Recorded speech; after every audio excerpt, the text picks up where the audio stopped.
Hey everyone, welcome back with me again in the channel. On today's tutorial, I'm going to show you how you can apply the film frame and light leak transitions in Capcut.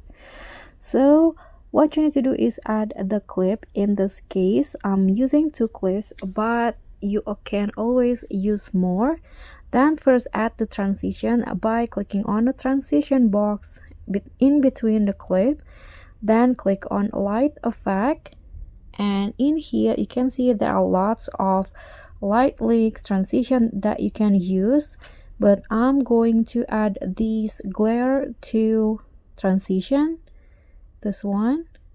Click on that and adjust the duration if you want. Okay, so just wait.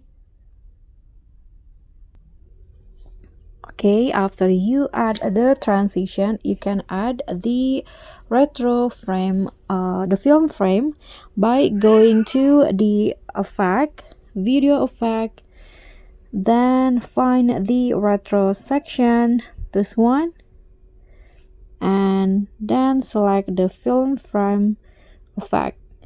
Okay, just scroll down till you find it. So I'm going to add this film frame 2, click on the effect, click on a check icon, then I'm going to apply it to the second clip like this so that it has this transition. So that's all from me. Thank you guys so much for watching. Please don't forget to subscribe, click on a like, leave a comment, and also click on thanks. Bye.